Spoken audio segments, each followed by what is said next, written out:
start. Hi everyone, I'm Anna from Product Management Festival, and I'm really excited to welcome you at the launch of the latest Trends and Benchmarks in Product Management report. It's a very special day today because this is the first time we are actually revealing and talking about some of this year's report's findings.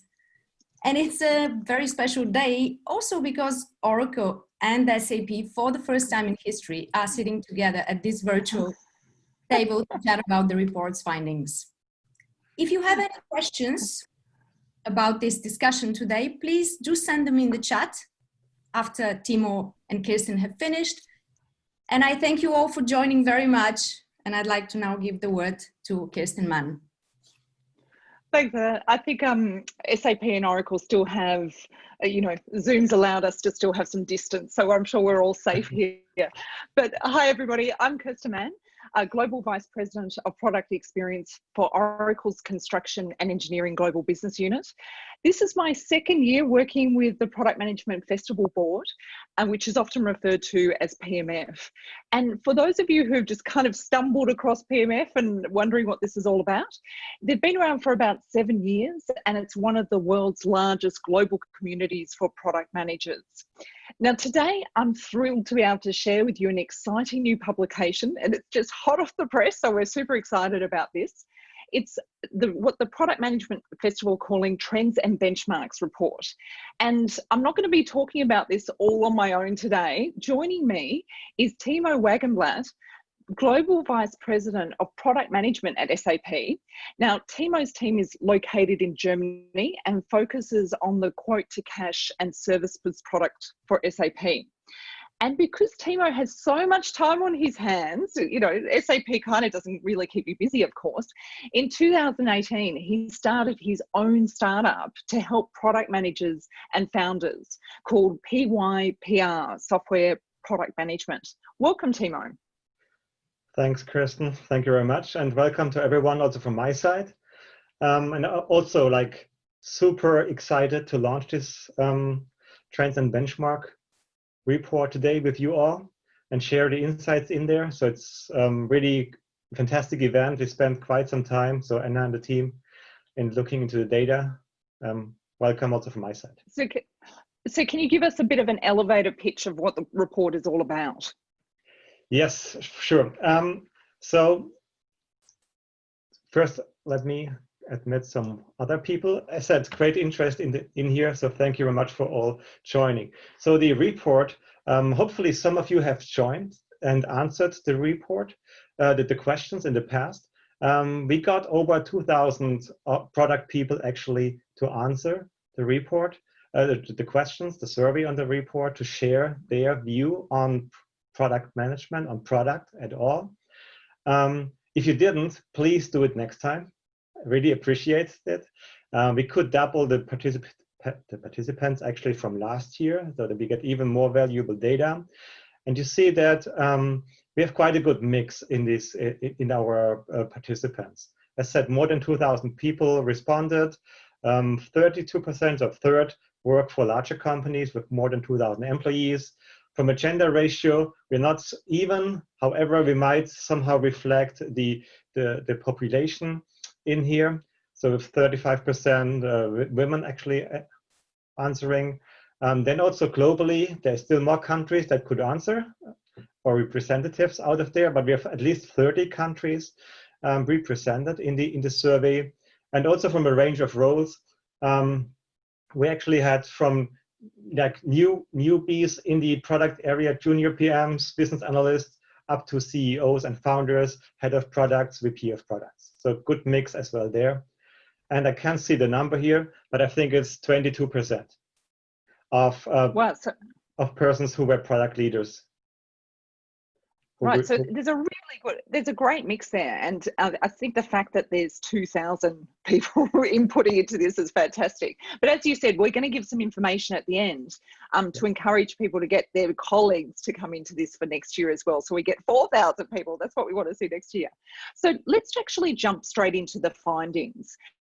And in this year's survey, a key finding is that the #1 reason that PMs leave their job is because lack of growth opportunities. Now, at the same time, this tops the list of what PMs believe their managers need to do in terms of leading better, and that's providing those growth opportunities.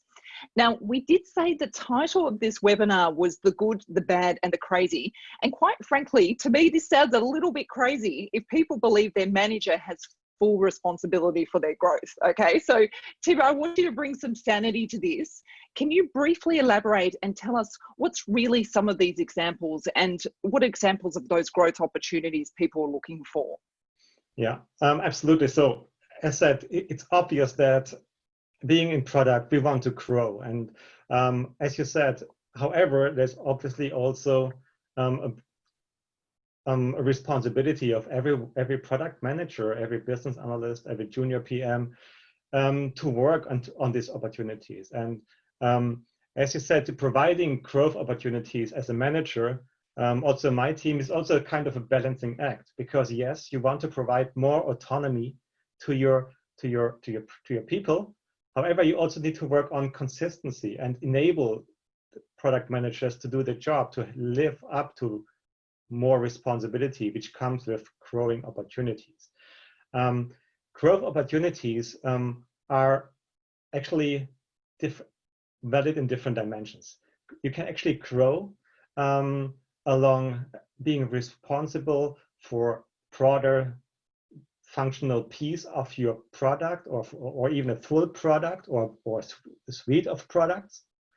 Or it's also more responsibility, growing opportunity in terms of a broader responsibility in terms of not just on the product vision and strategy and backlog, but also in terms of product marketing. So having more holistic view on as a product manager and getting towards more general manager of a whole product area. So there's different ways. At the end, providing me with growth opportunities means you as product people, you know it, there needs always to be also a reason to provide the growth opportunities. So show that you actually manage on what is currently your scope as a PM really well, that there is adoption, that you deliver customer value, and I'm sure there will be growth opportunities coming.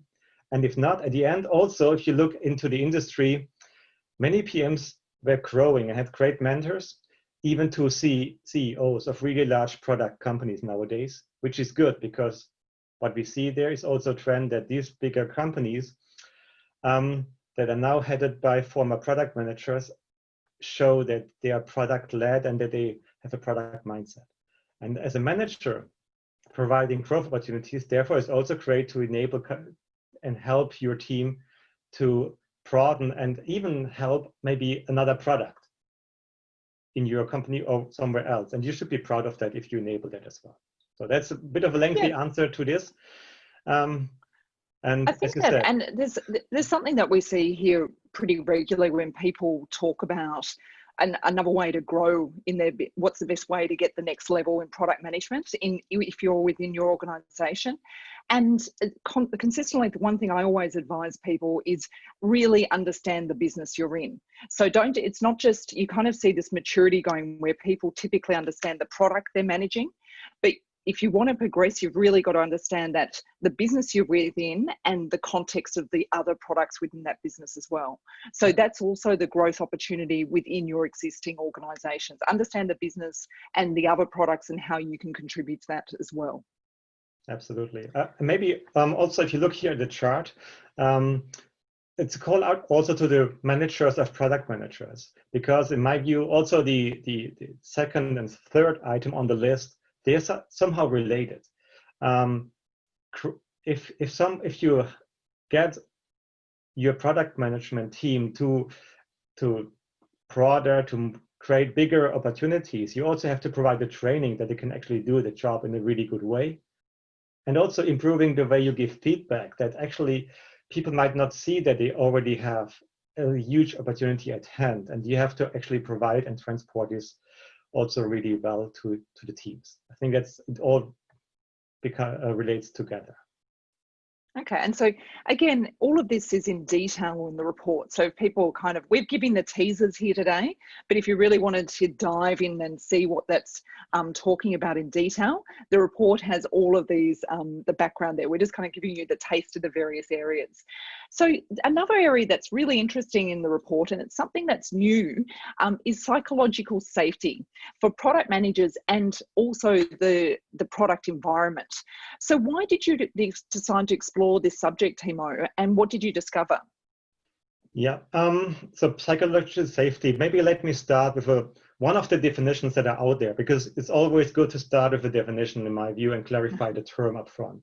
So one of the definitions that I found, and that I think is very generic one, is that psychological safety can be defined as a shared belief that a team is safe for interpersonal risk-taking. And even if this very brief definition, you actually can find and grasp why psychological safety was for us a really important topic to discover and understand. How does product world feel? So the context there is, as product people, we have to take risks, right? And we have to make decisions. And every decision is a risk. It might be wrong. And if you do not feel safe, then obviously this can turn to a really spinning wheel that is not in a good favor, especially in days like we are currently in, the COVID-19 situation.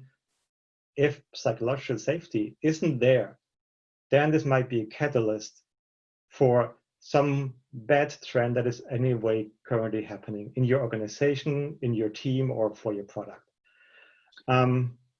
It's interesting that with that, Timo, too, that I mean, our topic, as we said, is the good, the bad, and the crazy. And there's still some things that are evidenced that are bad in this data, right? Where you mentioned the data showed people actually don't feel safe, psychologically safe, and that satisfaction is declining. Can you talk about those figures as well? What's happening there? Yeah, so to what's really happening in the teams, we have to look into more context. However, if you just look at the distribution here, to give it a bad connotation here, only 7% say, I love the atmosphere at work. So that's not a lot of, 7% is not a lot, right?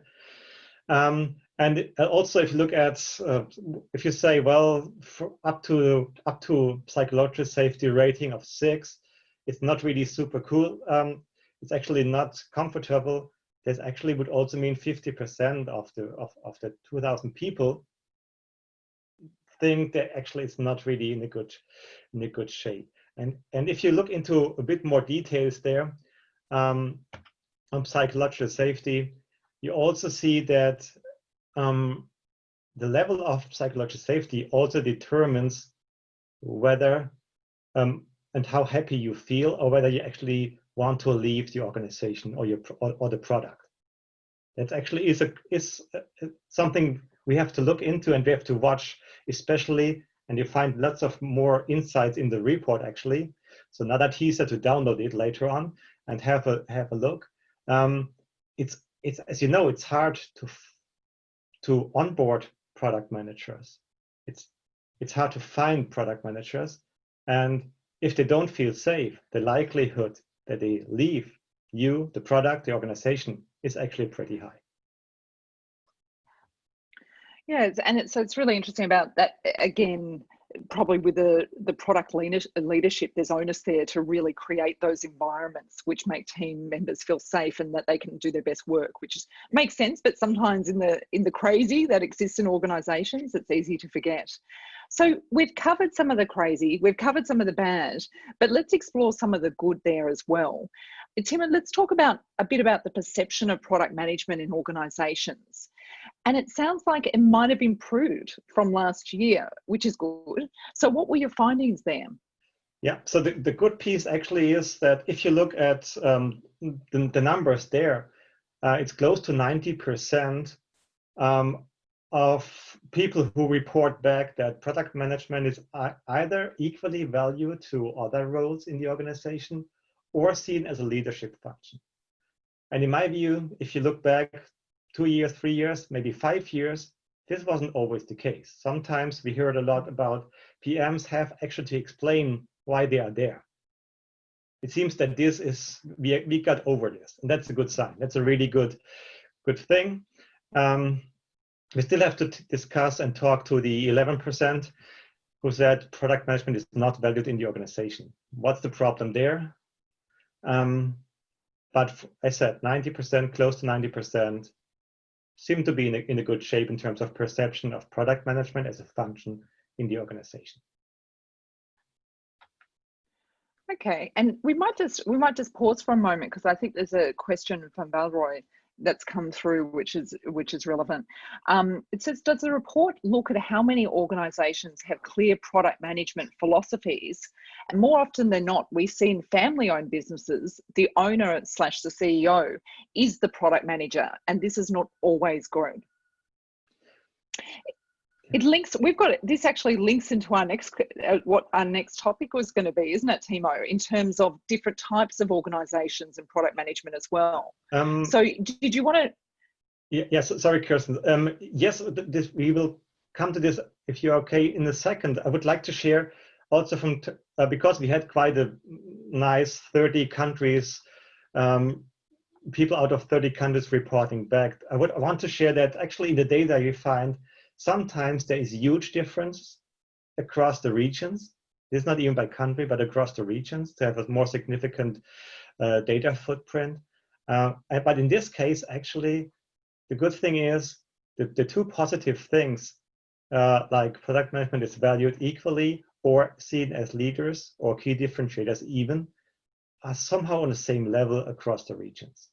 That's really interesting, isn't it? That there's not a huge variation there.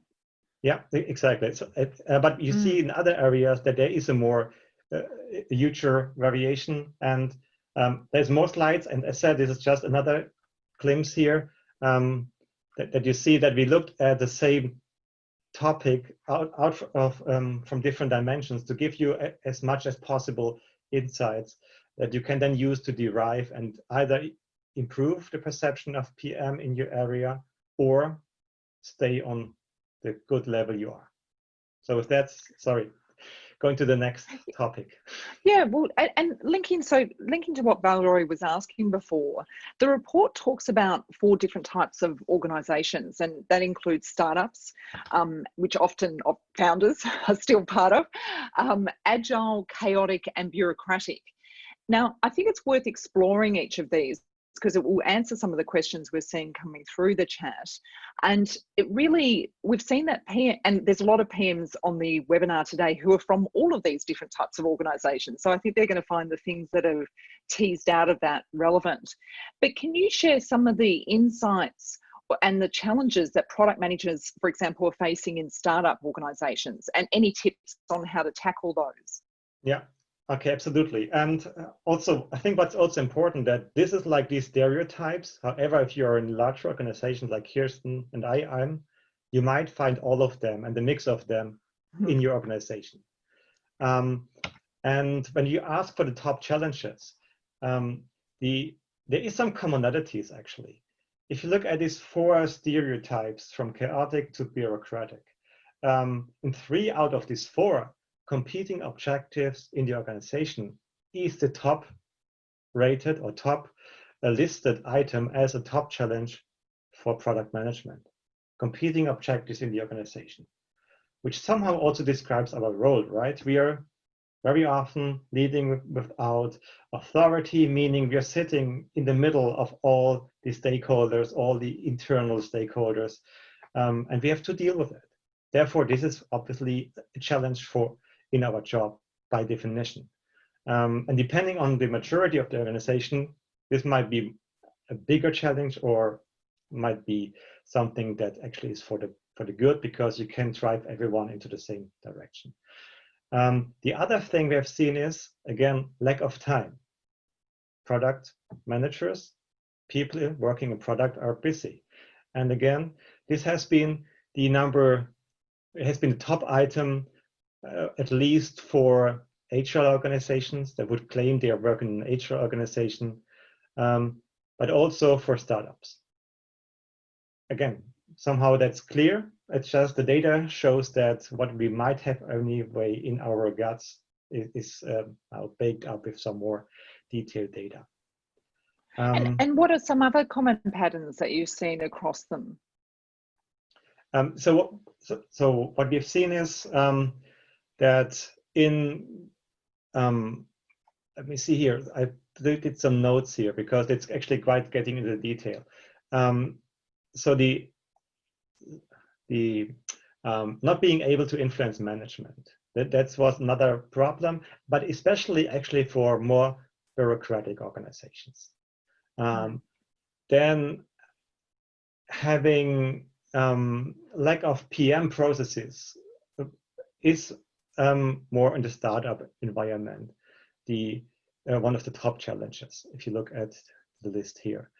And as you asked for, how do you deal with it? And obviously I've not, in the next 2 minutes, not a full handbook of how to deal with it. But the patterns are, again, very much the same, like the topic of competing objectives in the organization, which is really high in every organization, obviously. How can you deal with it? And in my view, and please chime in there as well, what really helps in these environments, and anyway, as a product manager, is providing transparency about the vision of the product, the success criteria, about the strategy, the roadmap, the prioritization approach, how you decide, how you drive the product, and communicate and communicate again. You cannot actually over-communicate for many, many topics.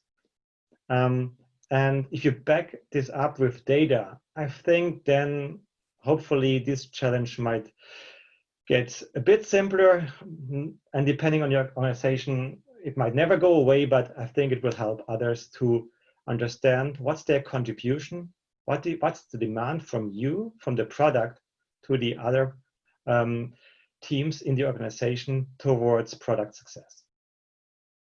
Yeah, I think an important thing to remember, 100% agree, Timo, about the need to consistently communicate your vision. And if you're sick of hearing it, that's probably just when people are getting ready to hear it again, right? And I think it's probably the tip is a lot of executives and salespeople have very short memories and they'll remember the last quarter. So it's really important that you're constantly reinforcing what the outcomes you're striving for and how you're progressing towards that. And if you're not constantly reinforcing and showing that progress, it's really easy for it to be dismissed. So constantly thinking about that cadence and communicating that is just vital. And if that's really the key to be able to influence upwards, are you communicating often and effectively? Yep. So we've seen, and there's a lot of really interesting information around these different types of organizations in the report. So again, for people who are working in different types, startups obviously have, and each of them have their benefits and challenges. But as you said, larger organizations tend to get a bit of a blur of all of them. You get chaotic, you get startup, you get agile, and you get a lot of bureaucratic sitting there as well. Was there a feel of what people tended to be most happier in working in? Actually, yes, there was, and we even have a full section in the Trends and Benchmark report on what actually are people looking for. And most of the people look really at kind of a maturity in the organization in terms of they don't need to explain why they are there, and the organization understands that the #1 topic is having successful products. And it's not just the role, sorry for that, I thought I killed it. It's not just the role of the product manager, of product development to make the product successful, but of the whole organization. And this is what really people are looking for. Some people call this product-led or product mindset. But product people actually would like to live in this environment. And there's another chart in the report. I don't have it here, but you find it in the report. It shows the percentage of your time that you spend on certain things versus your satisfaction with your job.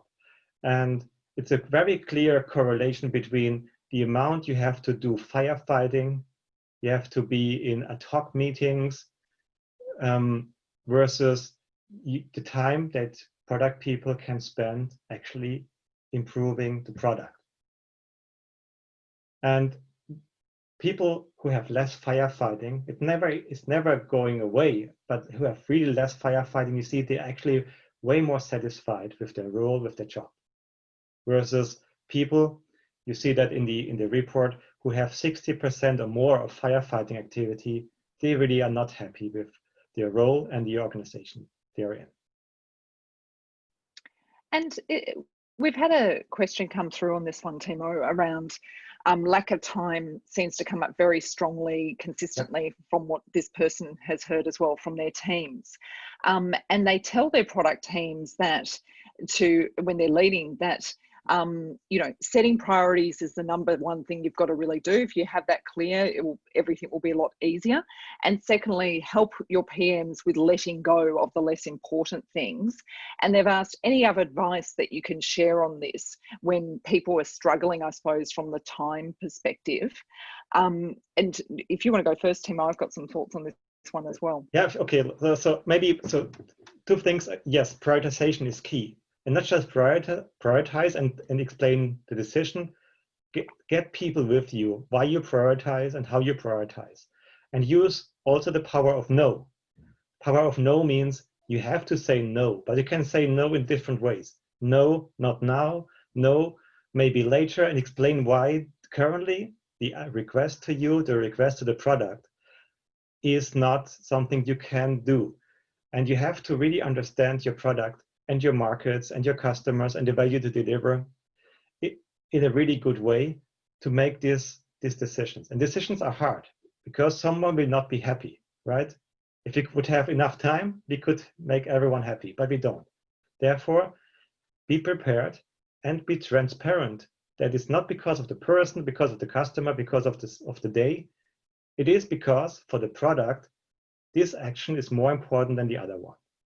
And that's really and it's not easy, yes, but you have to work on it. You have to look at the product holistically and determine what's the current success factor for the product that has the highest demand. And I think that for us, it's often people talk about prioritization and they'll have, hey, we've prioritized these things, right? But they haven't really done an opportunity assessment on those things. So they haven't really looked at each of those items and said, okay, out of everything we've got here, what's going to make the biggest impact from a customer perspective, from a business perspective in terms of return? How many customers can this reach globally? Really assessing the impact of each of those items. Now, once you've done that, when other things are coming in, you have a benchmark to work from and say, look, this is why we're doing these things. Is what you're doing going to be better than this? Or is what you're wanting going to be better than this? Because often, and especially people working in enterprise companies, you've got big sales teams who are each quarter, they're incentivized, they're coming in with their requests. They want these things badly to be able to meet their quotas. And so they're just going to be in that mindset, I need this thing. When are you going to be able to do it? And you constantly have to be balancing those demands. Sometimes they're really good, right? Sometimes, don't get me wrong, sales guys are the closest to the customer. They're often talking to them every single day.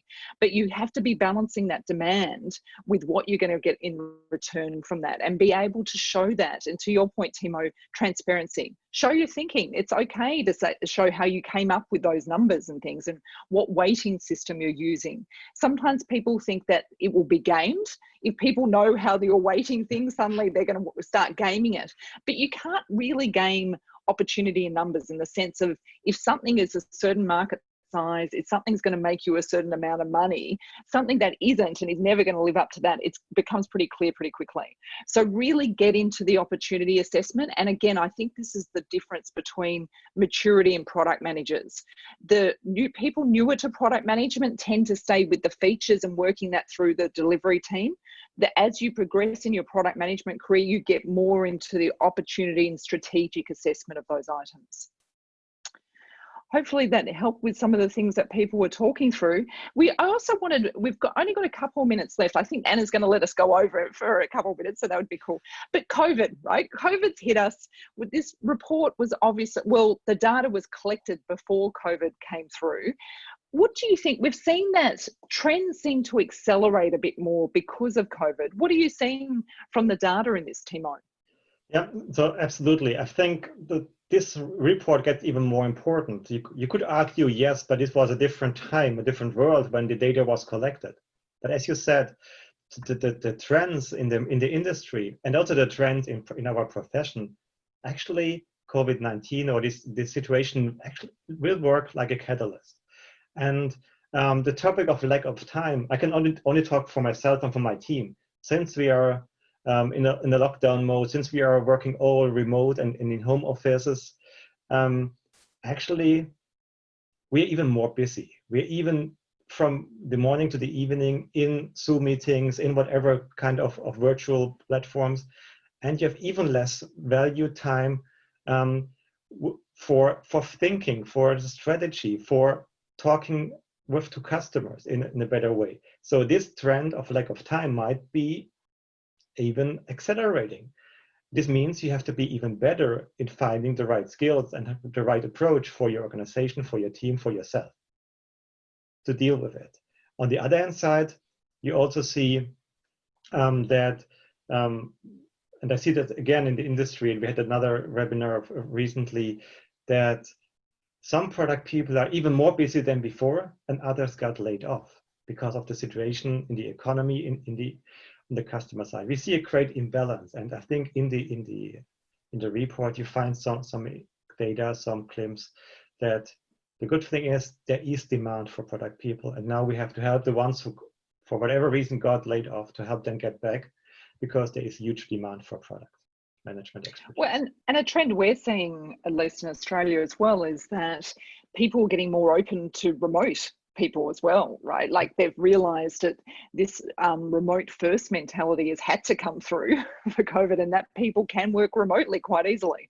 So and I think it's also changed the mindset of people who were co-located before, and how tricky that is for somebody who is remote and removed from the team. So being more empathetic to what it takes to actually involve remote people as well. So COVID's definitely changed patterns, not only for recruiting and everything, but also I think the perception of how we can work with different team members and things too. Now, we've got, I think we've probably got time for one more question. Is that okay, Anna? Anna's she's going to whip us if we go over too much. And so we've got an interesting one here. It's something that we typically think about B2B or B2C, right? And a person's asked about their PM org is internally facing and serving business users of enterprise business systems. Now, sometimes this can still happen with external facing product management groups who have to also do services that share for a platform that's shared. Often you can be doing things that are still customer, but often you also have platform orientated shared services as well. So it's not just an internal product people that this question is relevant to. They say we own the technology roadmap of business units. Most of our systems are third-party based and not built in-house. And it's very challenging for product management this, in the sense that the setup, we don't own the systems. It's difficult to influence our requirements on vendor roadmaps. Any advice or pitfalls to avoid for internal-facing PM organizations? A long question, wasn't it? Yes, especially if I cannot read it and just have to remember what it was. So it's really a hard question, and it's hard to answer it in 10 seconds. I think generic part is again important. So understanding and clarifying. So what's the product, and what should this product really be? And explain, again, it goes back to communication, what the role of the vendors, if it's third party, is to get to that actually their contribution gets you the value also internally that you require. This one's one of those ones where you've got to find the power of influence in these situations, right? So it's usually your CFO or it's your CTO or CIO who's paying for this vendor solution, right? And ultimately they want the people using this to be able to be efficient and effective and to get adoption across the organization. So they're incentivized. If they're buying these tools and nobody in the company is using them, that's not great for them either, right? So find that person and develop relationships there. Then what you want to be doing is making sure you're involving the people in your organization who have to use this tool, right? They're going to be your key benchmarking, because what you're going to be doing is if you're seeing things that are bad workflows or just inefficient, you're going to start to show the time being wasted around that by employees. So when I've had to deal with internal systems, and I've created some at different companies before, and we used, in that days, it was Lotus Notes. And for those who are old enough, they'll remember that product, and it was terrible. And it was really hard, obviously, to influence back to the vendor directly. But what we did when I was working at a company at that time, had 90,000 people who were using these systems. And so we just started reporting on the time efficiencies and trends, and that's how we influenced. And it went back up. Our CFO was saying, look, I've got people spending, 10 hours a week on this thing. I want them spending 1. And so when they were renegotiating the contract, and again, we all go through this renewal cycle where the client's saying, do these features, otherwise I'm not going to renew. You're able to if you've got that kind of evidence, you can help push that with those vendors as well. So really start getting an internal user audience as well.